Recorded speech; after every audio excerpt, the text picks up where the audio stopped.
Philosophy 70 and continuing with political and social philosophy. Today we wrap it up with John Stuart Mill and then Karl Marx.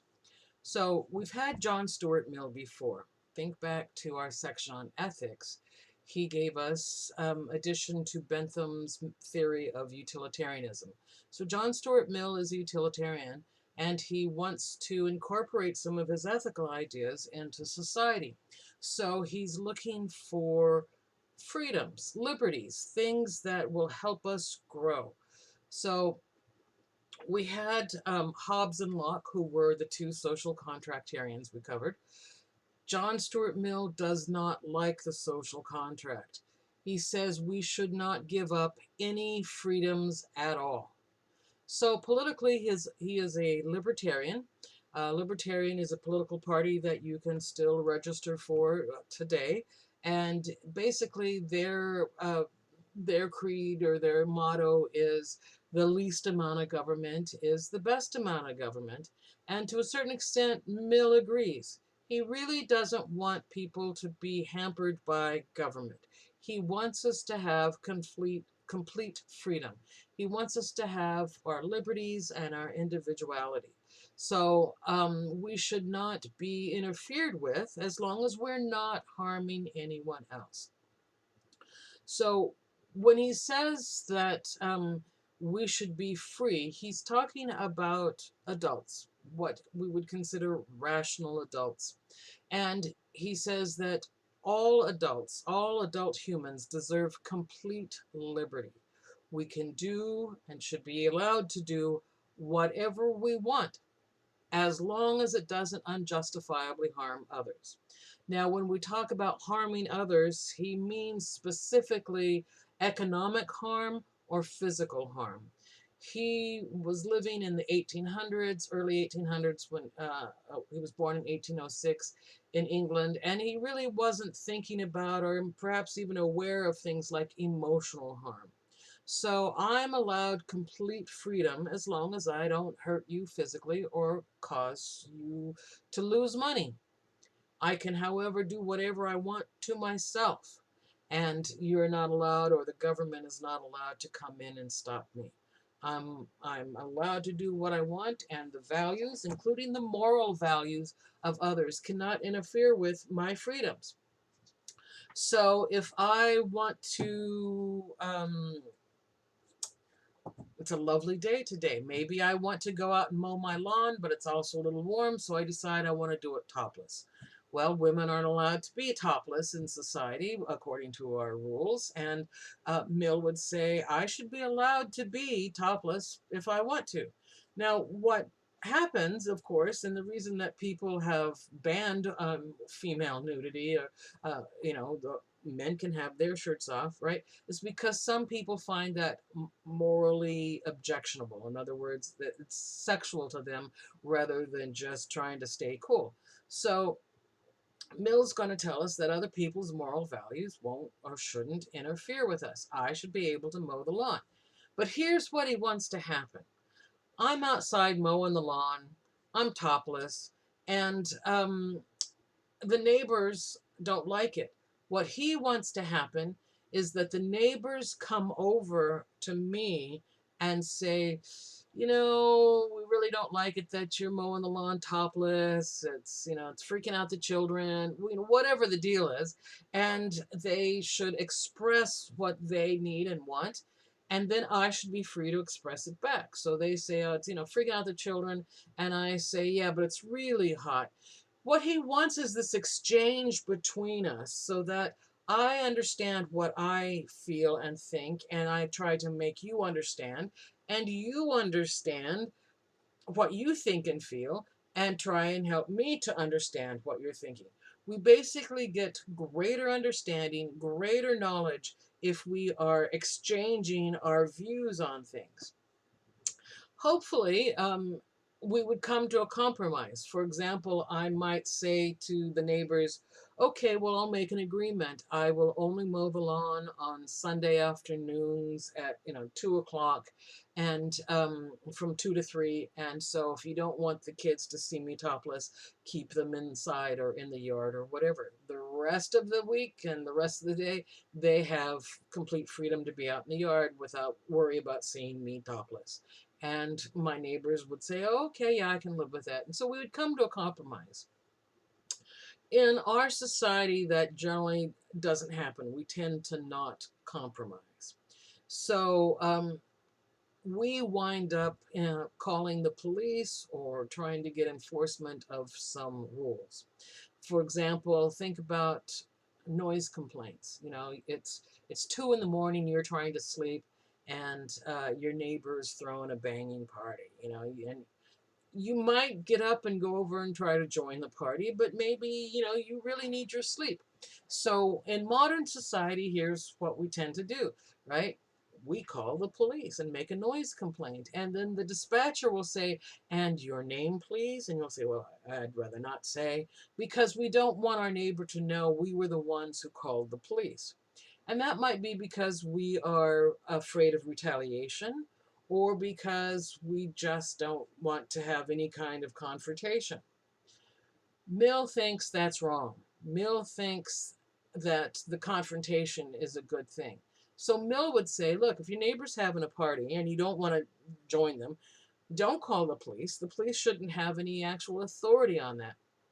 What you should do is go next door and knock on their door and say, hey, I'm trying to sleep, can you turn it down?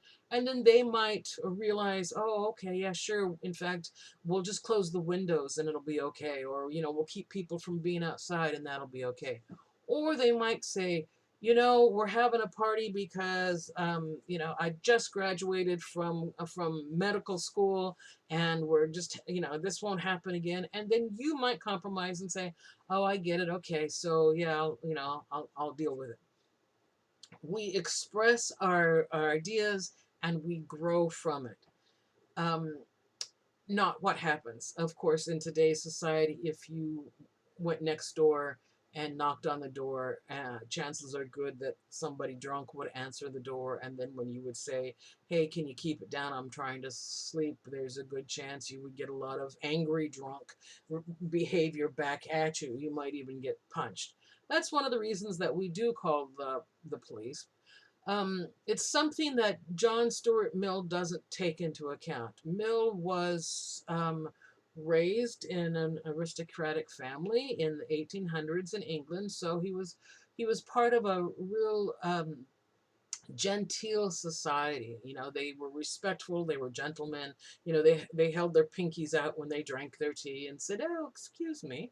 And so in his world, if he were to go to someone and say, I'm sorry, you're disturbing me, the person he's complaining to would basically say, I'm so sorry, and they would stop the problem. It's not the world that we live in today, and so that makes this kind of difficult. But a lot of people are attracted to this libertarian view. A lot of people are attracted to the view that you should have complete freedom. To continue with what he's saying in the freedoms that we have, he lists 3 specific freedoms. He says all humans are entitled to these. It's called the principle of liberty. Again, we have 3 points of it: that we do whatever we choose to do as long as it does not unjustifiably harm others. So the first liberty would be, I have the freedom of thoughts and feelings, and I can express those thoughts and feelings. So whatever I am thinking, whatever I'm feeling, I am allowed to say them. I'm allowed to think them. I can, write them down. I can put them on a sign, as long as I'm not bothering or destroying anybody else's property. I'm entitled to complete freedom of tastes and pursuits, regardless of the consequences to myself.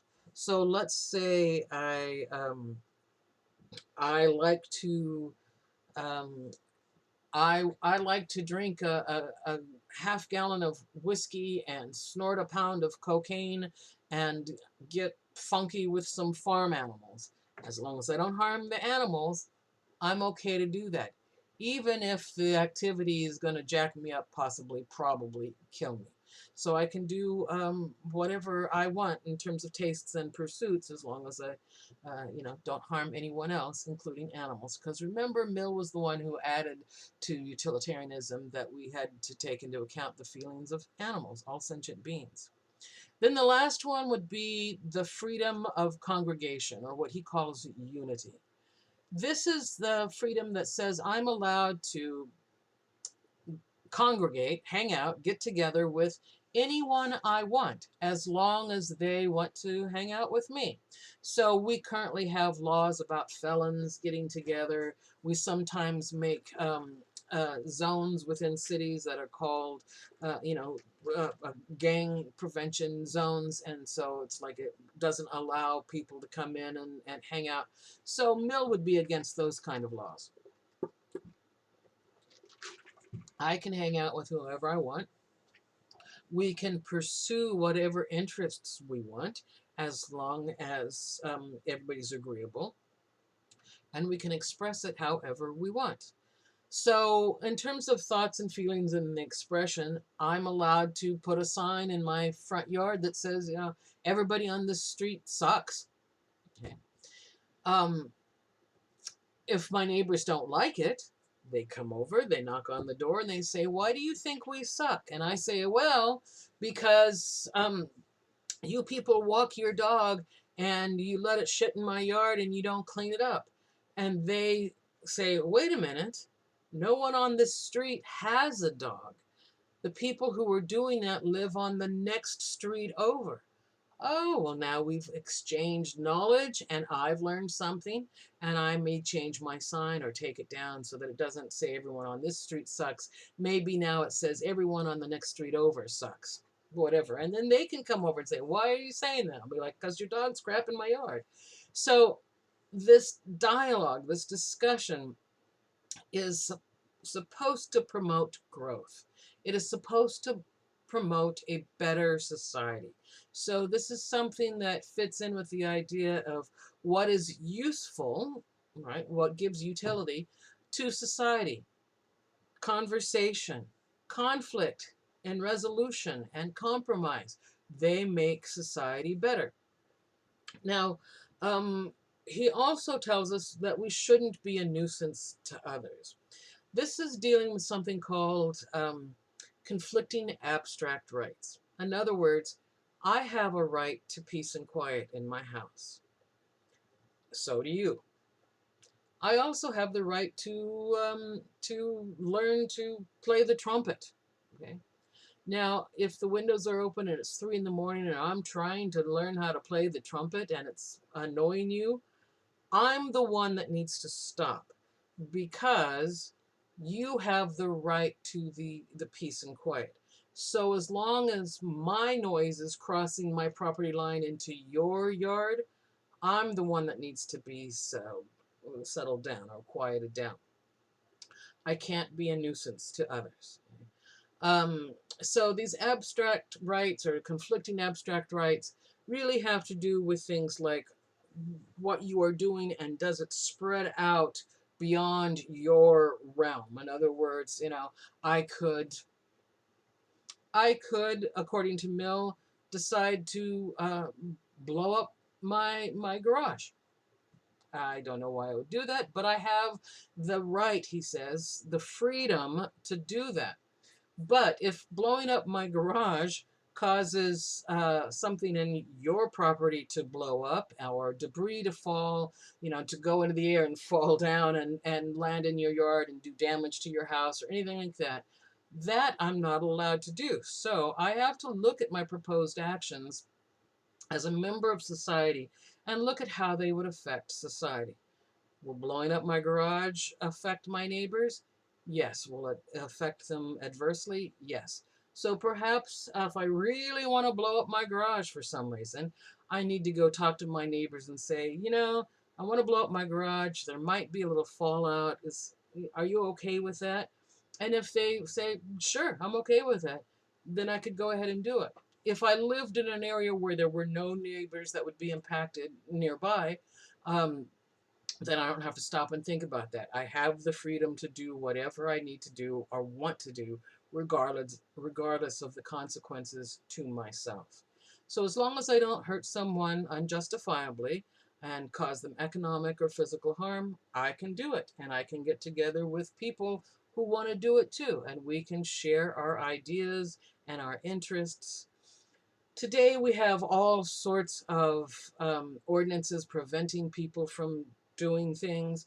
You know, we have ordinances that say you can only paint your house certain colors, that kind of thing. So, so I live in Claremont, and there's a house up on Arrow Highway that was painted. Well, I don't really have anything that color. Kind of like this color. Well, no, no. It was anyway. It was painted orange, and it was trimmed in like this deep blue. And when people first saw it, they were like, "Oh dear God!" And then on the side of the garage was actually a very nicely done mural of antelopes galloping along the Serengeti. And it was done in shades of orange and blue. Well, as soon as that appeared, quite a few years ago, the people said, "Oh, that's in violation of the ordinance, the city requirements to on what color you can paint your house." Most of the houses in Claremont tended to be, you know, various short shades of beige and yellow or light blue and white and so forth. So this orange and blue house was something that stood out, and people didn't like it. So it went to city council, and there was quite a brouhaha about it. And eventually, the city council said it's okay. You know, we can't regulate paint colors. That upset some of the people. It would have made John Stuart Mill happy. Paint your house whatever color you want. So even if you are doing something very different, as long as it doesn't harm someone, it's okay. Speech, for the most part, cannot be restricted unless it's going to cause mischievous actions.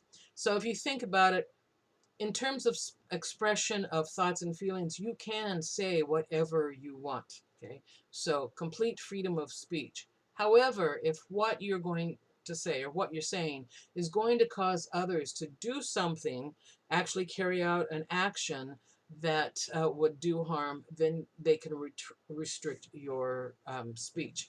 So we know of certain restrictions now. You're not allowed to you're not allowed to yell fire in a crowded theater because people will stampede and there'll be damage. But Mill uses an example of people who have been buying corn seed from the corn seller, and they've been getting ripped off. And so they're outside of his house, in front of his house.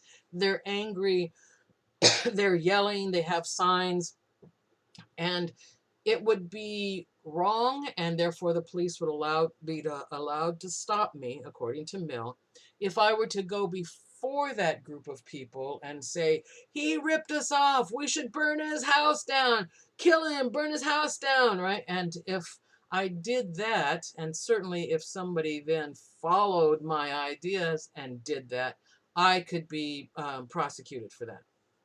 So my speech could be restricted because I'm inciting a crowd to do something that would be violent or damaging. If I want to stand there with the rest of the crowd and go, yeah, this guy sucks, right? That's okay. I just can't get people to burn the corn seller's house down. So essentially what we have here, my dog has just appeared. Hi, baby. Uh, she wants to comment, apparently. What we have here with Mill is complete freedom for adults, thinking what you want and feeling what you want and expressing that, feeling, or having the freedom to have your tastes and your pursuits, your hobbies and whatever, and even if it has bad consequences to yourself.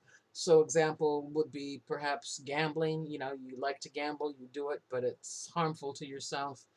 Um, that would have to be figured out as whether it was also harmful to your family if you were the breadwinner.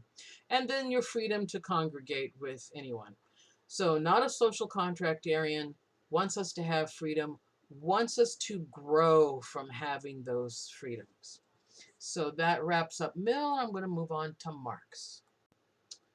Karl Marx was a Prussian philosopher born in 1818 and lived till 1883. You have probably heard of him. You have undoubtedly heard, at least in high school, if not in college, about Karl Marx and the Communist Manifesto. And for the most part, you have probably been presented with communism and the Communist Manifesto in a fairly negative way. Well, we have some information or some writing here from Karl Marx, that's this section in your textbook, that doesn't tell us how to um, set up a government necessarily. It doesn't tell us who should rule, those kind of things. Basically, it's explaining how labor and economics and the ruling class work together. In other words, societal changes are not random. It's not just like, oh, now we do this.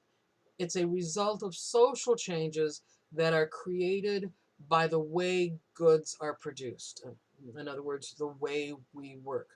So he is writing in the middle 1800s, and it is the Industrial Revolution, and many, all cities have moved to factories, factory work, that kind of thing. And so that was the society he was dealing with. And he says this is a particular time period where we're doing this, and we need to move out of this time period into a communist time period. So he gives us 5 epochs, 5 time periods in history, and each one has a particular view and a particular way of working. So, first comes the primitive or communal type of living, the communal epoch. Next is the slave epoch. The feudal epoch comes third. Fourth is the capitalist epoch, which is where we're at now. And he says, lastly, or fifth, we will come to the communist epoch, and that's where we will stay because we'll realize that it is the one that works the best. So let's go over each of those to see what changes. In the beginning, in the communal epoch, this is a time when people were living in small villages or tribes, extended families. Essentially, we were communal in the sense that everyone knew everyone, more or less. So we self-policed.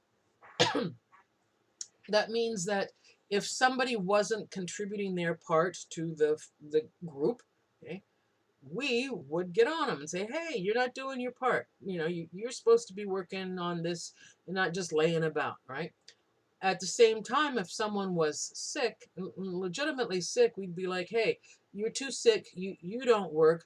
We will give you what you need. We'll bring you food. We'll bring you whatever it is. You know, we'll pick up the slack. So we watched out for each other. We took care of each other, and everybody was pulling their weight, doing their part, and we were a community working communally, and our leadership was communal. Well, the group decided what was right and wrong and what the laws should be. That began to change, and the change came about from warfare. So when we went to war with another group, we would sometimes enslave the survivors. So we would bring them home, and they were not an equal member of our community. So we have slaves who are not part of our tribe, part of our community. And so they do the work, and they're required to do the work, but they don't get an equal portion. So we give them what they need to keep alive or to stay alive, but basically they don't get some of the benefits or any of the benefits that we do. This causes a big growth in agricultural land holdings and agricultural profits, because we've got people doing more work and not getting the benefits. So we're getting more profits, they're not. As that then grows and we have more and more slaves, we move into the feudal epoch. In the feudal epoch, we have what you can think of as lords or kings, whatever, that are controlling a large area of land. And within that large area of land, they have a lot of people who live there and work the land or raise animals or make shoes or whatever they do. And they contribute some of what they produce to the feudal lord. And the lord allows them to work that land or live there. The Lord usually also provides protection from outside threats. So the Lord probably has an army, a military of some sort. And so if there is a threat, like a marauding army coming in, then the people would be allowed to go into the castle, go into the fort, whatever it is, and be protected by the military. So it is a system where people are working, but a portion of what they're given, or pardon me, a portion of what they're making is given to the feudal lord in exchange for being allowed to work the land. Then we move into the capitalist area. As a result of the Industrial Revolution, people are moving into cities to do jobs in factories and in other ways of means of production. So it's called capitalist because people are now working for capital. You do a job and you get money, you get cash for it. So there's someone who owns the factory and everybody else works in it, and they get paid whatever the factory owner pays them. This causes a real split in society. We now have two groups of people. We have the bourgeoisie. These are the people who own the means of production, the factory owners and so forth. And then the proletariat. These are the wage laborers who are employed by and exploited by the bourgeoisie. The the idea with the bourgeoisie is that because they own the factory, they can pay the proletariat as little as they want, and the proletariat basically have to accept that low wage because everybody is paying very little, so they're not really going to make any money. But the bourgeoisie, of course, make lots of money. Bourgeoisie is where we get the word bougie, so it's the wealthy people, and that would be the capitalist area. The capitalist epoch or era. And that's where we're in now. And Marx wants us to move into the communist epoch. He calls it the best and final epoch, because what he's wanting is for us to return to that communal type of living that we had before at the very beginning, where everybody got their needs met and everybody contributed to the society, everybody contributed to the government, which owns the means of production and so forth. So he says, basically, that workmen of the world unite, big quote. Yeah, we have nothing to lose but our chains. He says, if we, the proletariat, understand the progress of history, we can bring on the final and wonderful epoch sooner through what he calls a violent overthrow of the oppressors. And then we can liberate all people, including the oppressed. Because as it turns out, even the bourgeoisie, the wealthy, are oppressed by having that wealth. We'll talk about that in a minute. But he's calling for a violent overthrow. During his time that he's writing, there was basically just the bourgeoisie and the proletariat, no middle class. The bourgeoisie have all of the wealth, and the proletariat are living in utter poverty. He calls them the working poor. So the working poor have nothing, the bourgeoisie have everything, and he says it's time that we take up pitchforks and shovels and whatever and go in and take over. I don't know if that would have worked in Prussia in the middle of 1800s.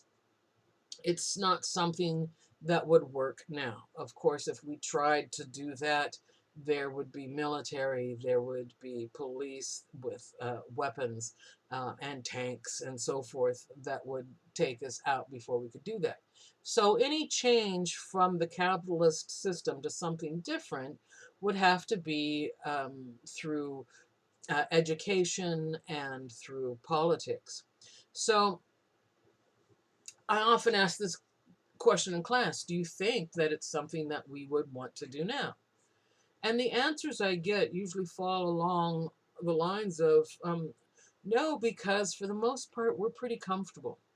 In other words, we have enough um, to keep us satisfied, to keep us complacent, right? We all have, not all, but we have, food and TV and vehicles and housing. And of course, there's a large portion of the population that doesn't, but we have these things, and it keeps us from saying, well, why change it? I feel okay.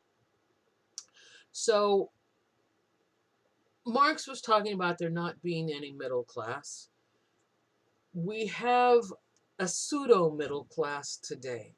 We have a group of what we call middle class, but they're not truly middle class. In essence, what we have is the rich, and then we have the moderately poor, and then the really poor. So there's still this huge split between the rich and the poor, or what we have been calling, or currently call, the middle class. So a few figures that might make you get a grip on this. Okay. Currently,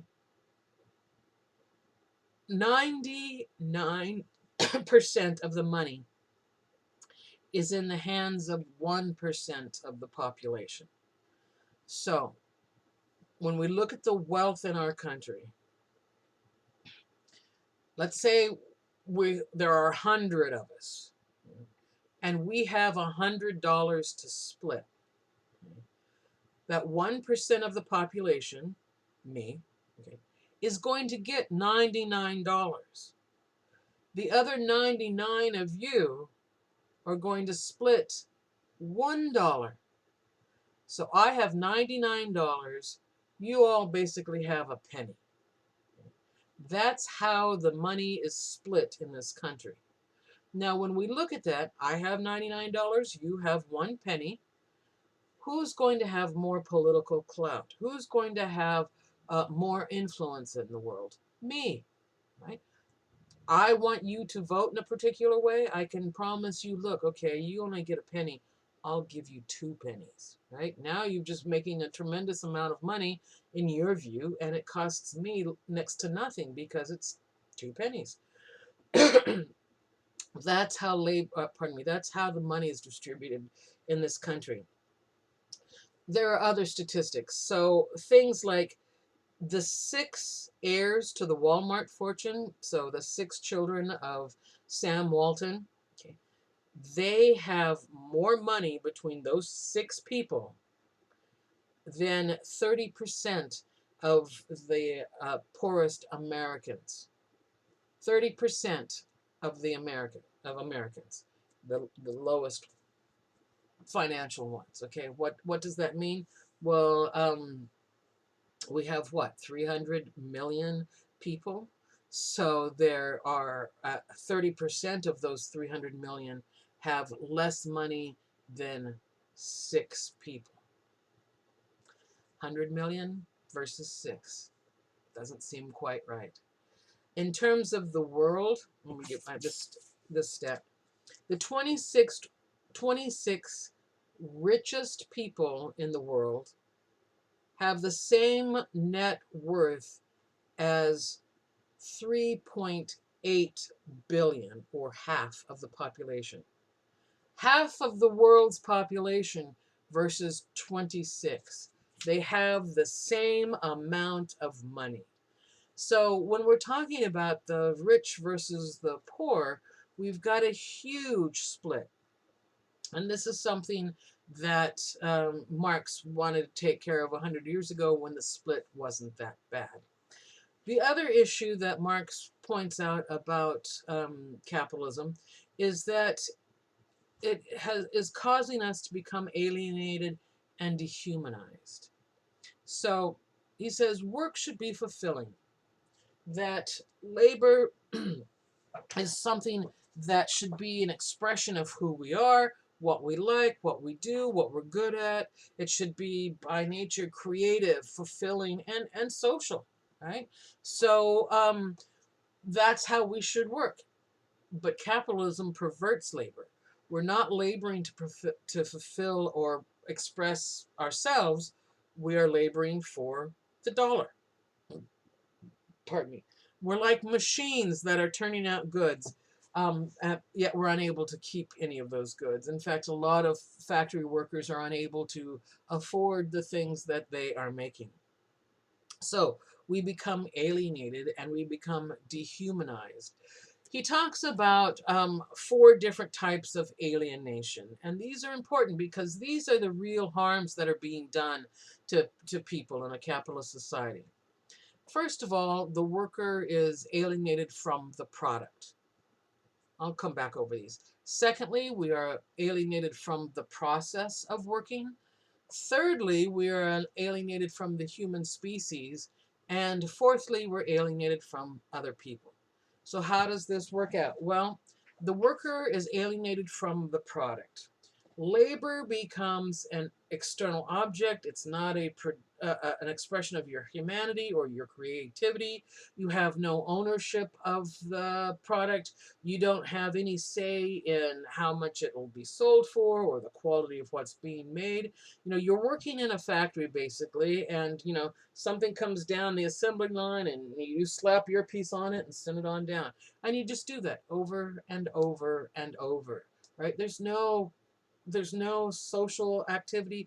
There's no creative activity. It's just mechanical motions, and you are alienated from that product. It's not a thing for you, right? It's just an activity that is not fulfilling. Secondly, you're alienated from the process of labor. So your labor is not performed freely. You are essentially what he calls slaves in order to survive, in order to get the dollar. So then work is a means to an end. It's not the satisfaction of a need, which would be like your self-expression. It is just trying to, put food on the table. You got to do it. So he says that it's really a non-human activity, and your humanity is only left in things that he calls the animal functions, things like eating and drinking and procreating. He says that's when we're human. The rest of it is, at work is not human. Again, it's machine-like. So our actions of our animal functions of eating, drinking, and procreating become separated from the human worker. We are two kind of creatures, right? We have the world of labor, and we have this world when we're not at work. And in one, the labor one, we are machines, and in we're not at work, we're basically animals. So we are removed, alienated from the process. Next, we're alienated from the human species. And when you were reading this in the text, it may have been a little bit difficult to understand. But basically, what he's talking about is we're self-aware. We are conscious of ourselves and our activities, and we have an identity that we create based on our activities and ourselves. So animals don't have that same thing going on. Animals are their activity. When my dog is running around trying to chase her tail, I just say, well, she's being a dog. That's dog activity. Okay? But humans, we wind up doing things that are not human things. In other words, the process of labor in a factory. And so those aren't human things, but yet we take on that identity. We say we are those things. Let me clarify that. We now become baristas or students or professors or cashiers or Uber drivers, whatever it is. Think about the first time you meet someone. One of the first things you say, other than so what's your name, right? We ask, so what do you do? And we answer, oh, I'm a barista, right? No, Marx says, you're not a barista. You are a person who works in a coffee house. You are a person who makes coffee. Okay. People I meet say, what do you do? I say, I'm a professor. And they say, oh, but see, I'm not a professor. I am a person who teaches, who professes various things. I'm a human at the basis of that. And what's happened is that through capitalism, we have lost our identities as humans first, because so much of the labor that we do is not human activity. And then the last one, alienation from other people. Well, if you're not alienated to yourself as a human, pardon me, if you're not connected to yourself as a human, you're not going to be connected to others as humans. So that communal method that we started off with, that communal epoch where we were all in this together and we were all making sure people's needs were met and everybody was doing their jobs and that kind of thing, we have now moved into a society where we are distanced from other people. We don't feel connected. I'm not connected to myself. I'm of course not going to be connected to you. We are alienated. So if you are in need, I'm not going to be concerned about it. If I'm in need, you're not going to be concerned about it, right? If you're not doing your job, I'm going to be like, well, you're the one who's going to take the hit in your paycheck because you're not going to get paid for whatever you're supposed to be doing. So we become very separate. This is an emotional problem, an emotional toll that Marx is talking about, things that hurt us not just economically, but hurt us as people. He wants us to be people, and he wants us to be human, not just money-making devices to be exploited by the ones who own the machine, the capitalist machine. And we can see that this is true, right? And I mean, you as students can look at this. So going to school is something that is useful. It's very good. It's why you're there, right? But here's what capitalism says. Capitalism says an uneducated workforce is a cheap workforce. In other words, if you don't have an education, you'll work for whatever they'll pay you, right? Now, we have laws that set minimum wage, but a lot of capitalists would like to get rid of minimum wage and say, we'll pay you what we think we should pay you, right? Now, as an educated person, you know that you are qualified for better jobs, but you also know that whatever job you're doing, you have certain rights, you need to get paid a certain amount, those kind of things. So an uneducated person who doesn't know that is going to work cheaply, take the abuse, not realize that they're supposed to be getting benefits, for example, and it makes more profit for the capitalist owner of the business. So these are things that are being built into the system of capitalism that are keeping the rich rich and the poor poor. It makes it almost impossible to achieve the American dream. Marx is calling for a classless society where everyone has their needs met. We are free, we are social, we are human, and we are fulfilling our needs, and things are getting done. Things will be held in common. Now, communism and socialism are different. So, with communism, the idea is that the government owns all of the factories, all of the stores, all of that kind of thing. Socialism is different, and that socialism says that we, the government, collect taxes, collect money to pay for social things. But you can still have free ownership of various businesses. So think about it. You actually attend a socialized school or socialist school. The government pays for the bulk of your education while you're at a community college. You may think that the $46 a unit that you're paying pays for it, but no, it doesn't come close. When you think of all the things that go into providing a course for you to take, it's a lot more than the cumulative $46 per unit for the entire class. So things like our police force, our fire department, our school system, parks, the way streets are dealt with and paved and so forth, those are all socialist programs.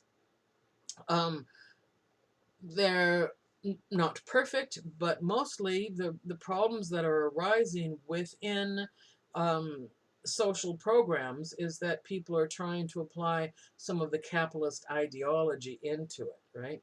Well, we can't do this because it won't make money. Well, a school isn't supposed to make money. It is supposed to educate people and have money to operate, but not actually, be a profit-making machine, a capitalist machine. So socialism and capitalism get a lot of bad raps. People, especially, back in the 1950s, people were freaked out about communism. They're like, "Oh no, the communists are going to come," and of course that was, I'm going to say, silly. If we look back at any and every one of the countries that have ever called themselves communist, they're not communist. They basically have used that terminology to get power, promised a lot of things, and then never really carried out the ideals of communism. Um, so when you look at something like China or Russia, which are communist countries, there's a huge amount of capitalism going on, and the communist part of it was really just a benefit for the people who were the leaders in the Communist Party. No one has carried out true communism. Um, could it work? Maybe, but you've got to have everybody in the society on board with it. Is it something to fear? No. Socialism might be a better plan. I actually think it would be a good plan. But Marx gets us started with giving us these ideas on communism.